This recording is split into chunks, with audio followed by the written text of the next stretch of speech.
तो socialist party ने यह ऐलान किया है, नाम के साथ हमने 22 नाम जारी किए हैं कि 22 लोगों का एक प्रतिनिधिमंडल पाकिस्तान जाएगा। अगर हमारा सवाल यह है कि जब मामला द्विपक्षीय है तो आपने पाकिस्तान और चीन को छोड़ के दुनिया भर में 7 प्रतिनिधिमंडल क्यों भेजा? कि मनमोहन सिंह ने रिश्तों को सामान्य करने की कोशिश की, बजाय कि पाकिस्तान के साथ युद्ध किया जैसा नरेंद्र मोदी की सरकार ने किया।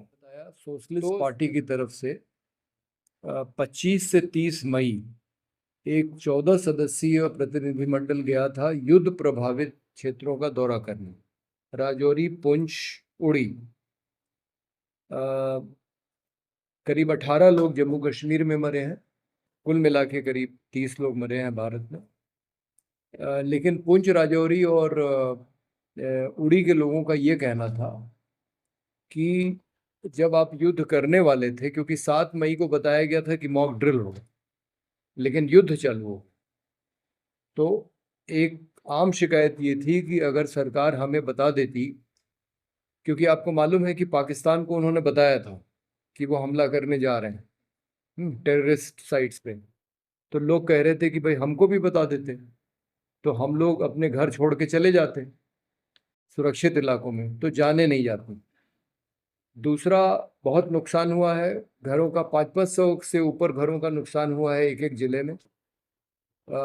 उसमें सरकार ने जो मुआवजा दिया है वो बहुत कम है। बल्कि जब हमने लेफ्टिनेंट गवर्नर से बात की तो बोले नहीं, वो मुआवजा नहीं है, वो तो सिर्फ रिलीफ है, राहत की राशि दी गई है, जो 1,20,000 अगर पूरे घर का नुकसान हुआ है और अगर आंशिक नुकसान हुआ है तो 6,000। तो हम लोग दौरा करके फिर लेफ्टिनेंट गवर्नर श्री मनोज सिन्हा से भी मिले, तहसीन भाई भी साथ में थे, और हम लोगों ने कहा कि भाई ये लोगों की शिकायत है।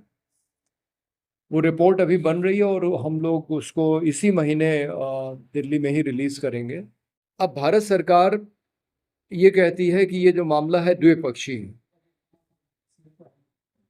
तो हमारा सवाल ये है कि जब मामला द्विपक्षीय है तो आपने पाकिस्तान और चीन को छोड़ के दुनिया भर में 7 प्रतिनिधिमंडल क्यों भेजे?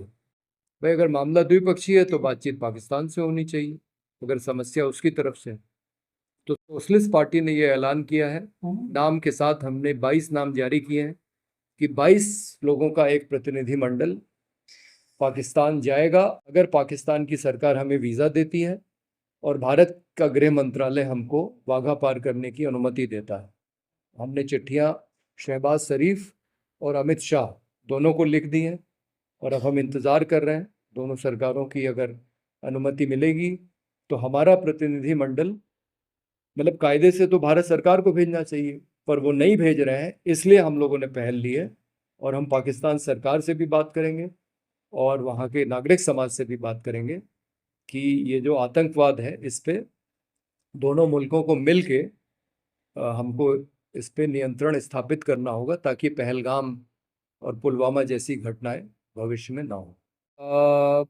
पहलगाम में जो बड़ा नुकसान हुआ है वो 26 लोगों की जो जानें गई, वो तो नुकसान हुआ ही है।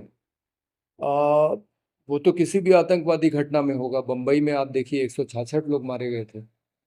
और जब हम लोगों ने उसके बाद कुलदीप नैयर साहब के नेतृत्व में जब हम लोग पाकिस्तान गए करीब 1.25 साल बाद, क्योंकि भारत और पाकिस्तान के राजनयिक संबंध उस समय भी खत्म हो गए थे। हालांकि ये जरूर कहना पड़ेगा कि मनमोहन सिंह ने रास्ते बंद नहीं किए थे, वाघा भी खुला था, बस भी जा रही थी, लाहौर, श्रीनगर, मुजफ्फराबाद भी बस चल रही थी, कराची, जोधपुर ट्रेन भी चल रही थी। और उसी का नतीजा मुझे लगता है ये रहा कि मनमोहन सिंह ने रिश्तों को सामान्य करने की कोशिश की, बजाय कि पाकिस्तान के साथ युद्ध किया जैसा नरेंद्र मोदी की सरकार ने किया। तो जब रिश्ते सामान्य हुए तो उसके बाद मनमोहन सिंह के 6 साल के कार्यकाल में फिर कोई दूसरी घटना नहीं। तो इसलिए हम लोगों को लगता है कि रिश्तों को सामान्य करना बहुत ज़रूरी है।